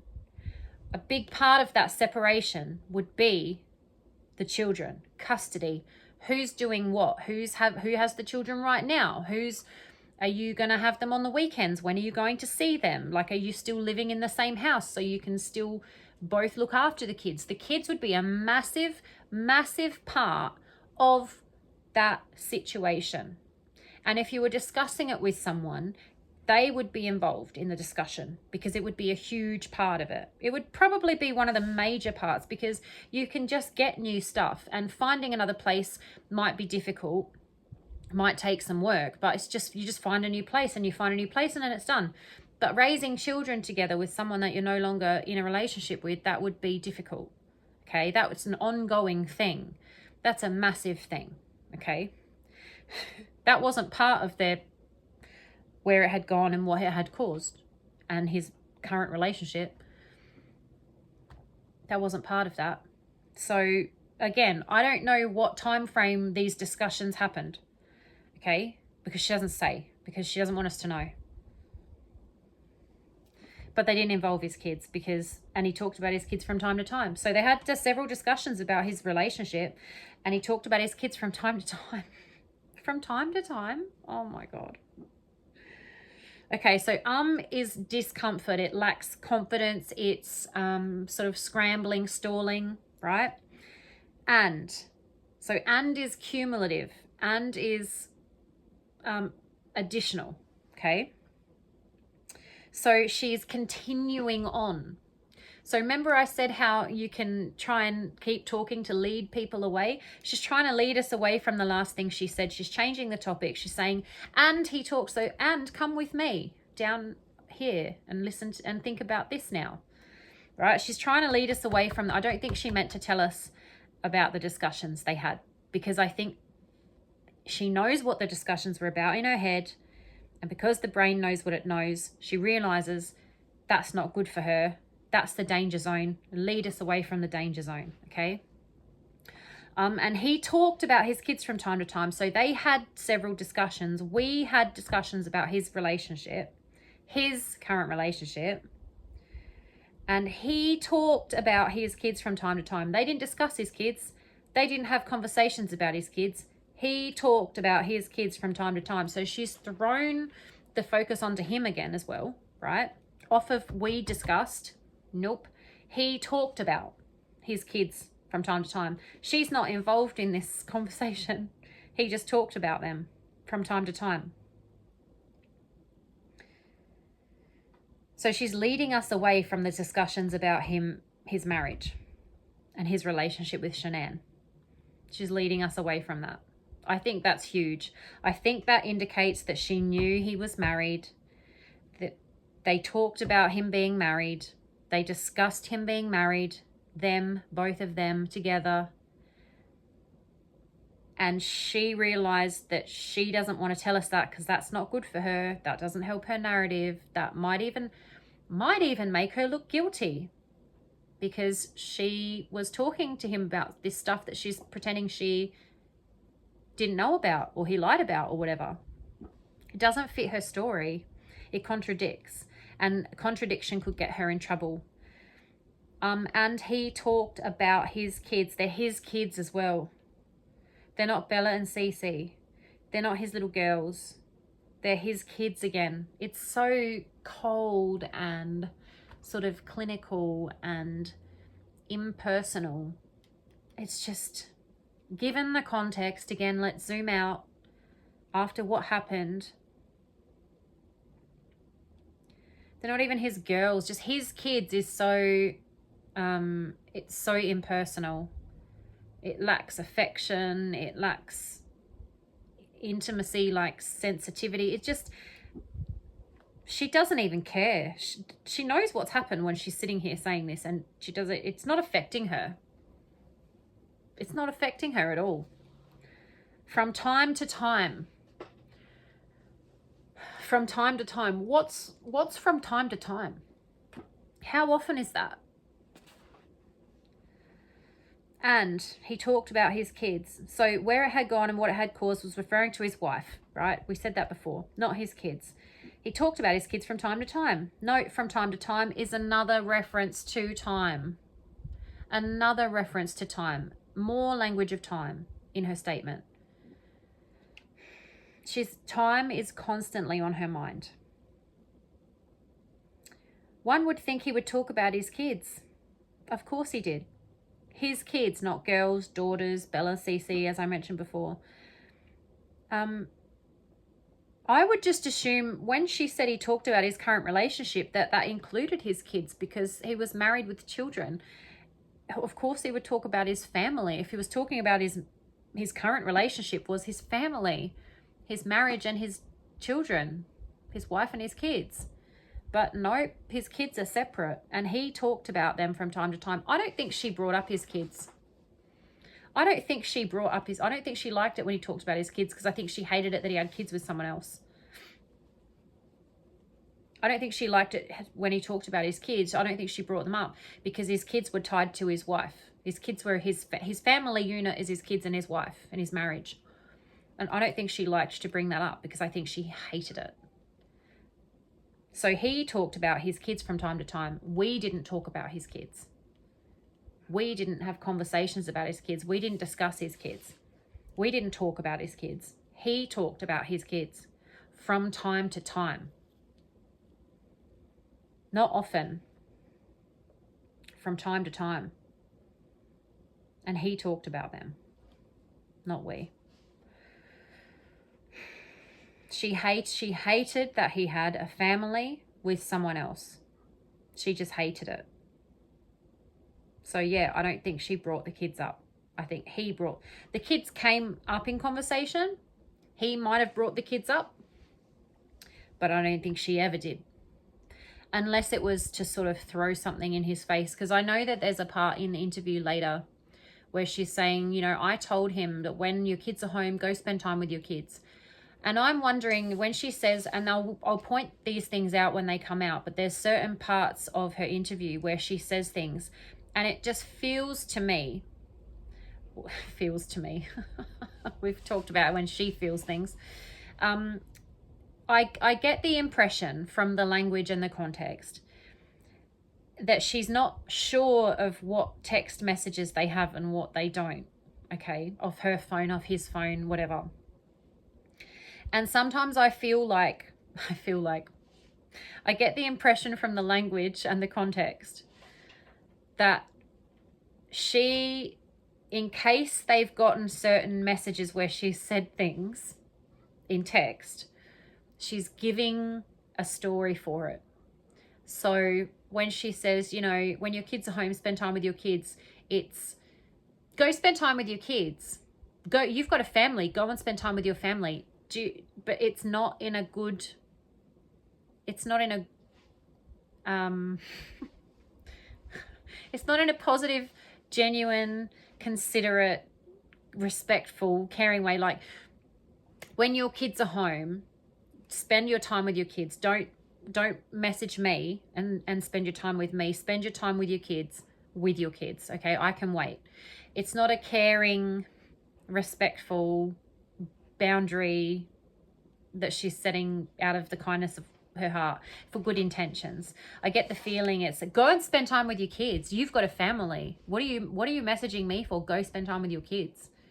You know, it's I'm taking my time from you to punish you because you've got that family. So go and spend time with your family.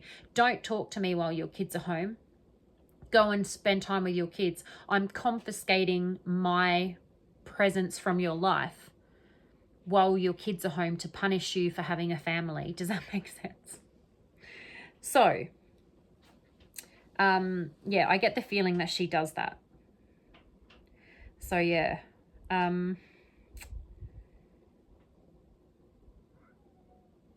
Yeah. Okay, well, I'm actually going to leave it there. So the next thing was she starts telling us how he was talking about these things. So she doesn't want to tell us what he was saying, what they actually, she doesn't want to tell us what they were saying when she's involved. She doesn't want to tell us what she was talking about with him, okay? She's going to go on to talk about, so she can tell us he talked about his kids from time to time, right? Doesn't involve her, but she's telling us something he talked about. Him, not including her. And then he was never hostile. But the thing is he was never hostile. So she's changing tenses here, right? I'm not going to go through this now. I'm just showing you what we're going to do in the next video. It was never anything aggressive. Now, she's speaking in the negative, and that's always a red flag. People shouldn't tell you what didn't happen. They should tell you what did happen, because what didn't happen is infinite. And what did happen is literally one thing, like it's what happened. Like even when he spoke of his wife and the fact they were separating, okay? So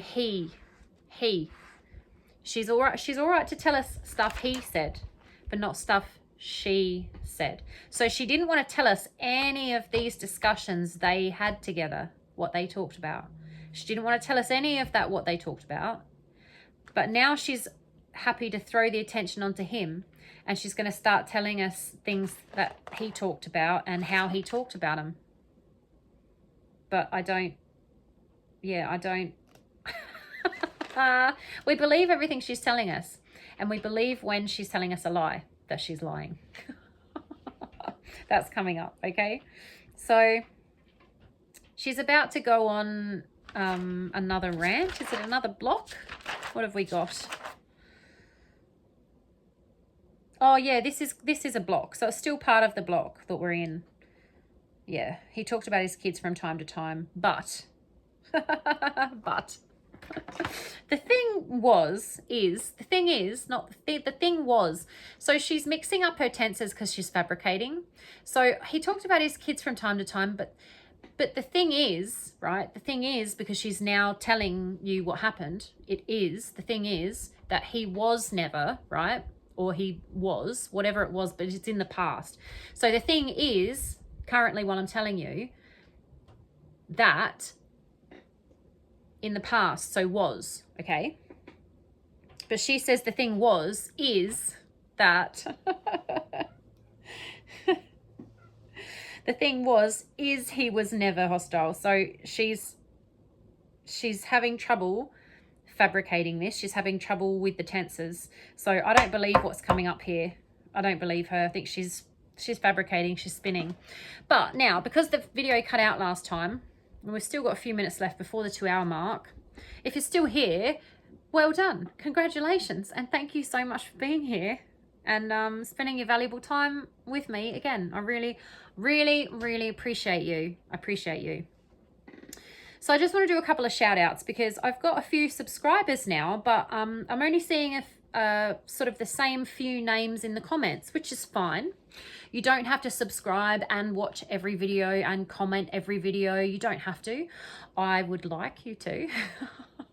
I would like you to subscribe and like and comment and share, because that's all obviously going to help the channel to grow, which just means that the reach will get further out, so more people will see it, because we all know why we're here, right? I'm not going to say it again.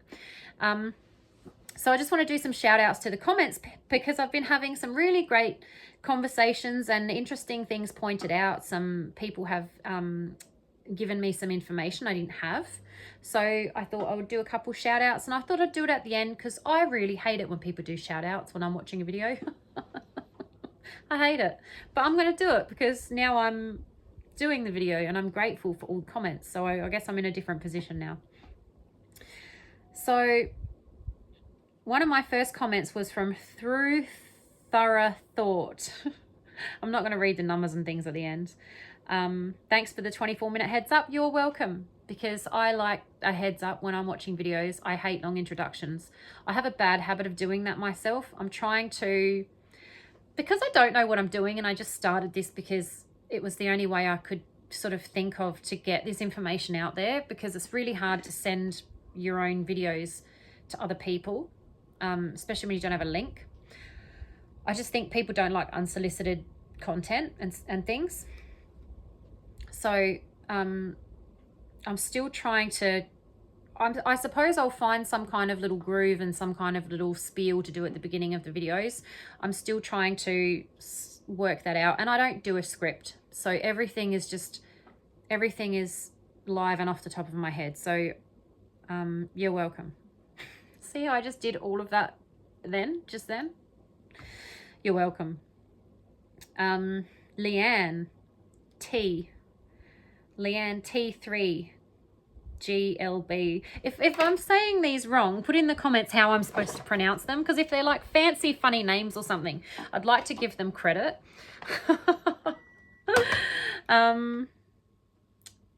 So thank you for the channel, and you're welcome.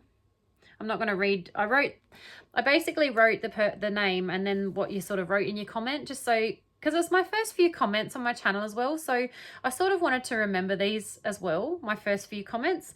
And I just really appreciate it. It's a little bit special, actually, I think. So it really means a lot to me. I appreciate it. There's a lot of encouragement too. So thank you for your encouragement, Leanne. I appreciate it. It's very scary doing a channel. And I haven't actually told any of my friends or family, anybody. I've told nobody about this channel. Because I just wanted people that are seeing it to be people that are interested in it, people that are searching this information out, and people that are interested in this, not just watching it because they know me. Do you know what I mean? So it's been very scary, and it's been just very solo, and I've been very alone doing this. So thank you for the encouragement, and it is very scary. Brittany D. Wait, I don't know if I'm saying that properly. Love the channel name, and just saw me when you were scrolling. So it's good that YouTube is pushing me out so that new people are seeing me. So I guess that's really good. Hey Jude, we've had a few interactions. I appreciate you. Thank you so much. I still have to look that one thing up for you. I haven't forgotten. And a fellow Peter Hyatt student. So that's really special too. Gary, me and Gary have had a lot of chats in the comments. I appreciate you, Gary. Thank you for being here every single video. Appreciate you. Gary the jack of all trades. Look, I wrote these a few videos ago, and I just kept forgetting to mention them. So I have had some new people commenting as well, and I'll get to everybody, and I'm trying to reply to everyone as well. So we'll be having chats in the comments, even if I haven't mentioned you on the video yet. Maggie, Maggie, I appreciate your comments. You've made me laugh a couple of times. Thank you for engaging. I appreciate it. Sherry K. Yes, I believe that Chris Watts and Nicole met at a gym in 2017 when Shanann's parents were staying in the basement of their house. I found that out only recently in a video I was watching. I think it was What's the Obsession. It might have been What's the Obsession. Yeah, so that I would love to know. I would love to know if anybody listening does know. I think I mentioned it in my comment reply. Do we know what gym he was going to when Shanann's parents were staying in their basement? Or does anyone live in the area, or can anyone locate it on Google Maps or Google Earth or something, right? And can we figure out what gym that would have been likely? And if Nicole also went to that gym, maybe we can figure it out. Daniel, I mentioned you before, I think. Daniel Wiley, you've brought up some interesting things that I want to mention when I do the catch-up video about the oil batteries and stuff like that, the alarm systems and things. So I do want to go through those things in more detail, but thank you so much. I appreciate your comments as well. Thank you. Truth over verdict. Thank you very much for your encouragement. I appreciate you. Sterling Corpora Lab. He's a YouTube channel that I've been watching with tips for YouTube channels, because I was a brand new channel and I didn't know what I was doing. And he's just been so lovely and encouraging. So I don't know if you're watching my videos, but I appreciate your encouragement. Thank you so much. Laurel Chisholm, Northern California, hello. That's all I got there. I do have some new commenters since I've written these down, and I've been having some very interesting conversations and interactions, and I appreciate you, and I'll mention you in another video, and thank you so much. So again, thank you so much for being here. I appreciate if you've made it till the end. I appreciate it if you're watching all of these videos. Thank you so much. Like I said, I think in the last video, I'm not sure, I actually couldn't do any of this without you guys, because I can make these videos and post them, but if no one watches them, likes them, comments, shares, literally no one's going to see them. So if this reach does go further and further out and more people see these videos and we build a little community here, that is all thanks to you. That is all thanks to you guys, the ones that are here right now, watching all the videos, commenting, liking, sharing. this is you. Thank you. I appreciate you. I appreciate your time. Thank you for spending it with me again. And I'll see you in the next video. Thank you so much. See you later.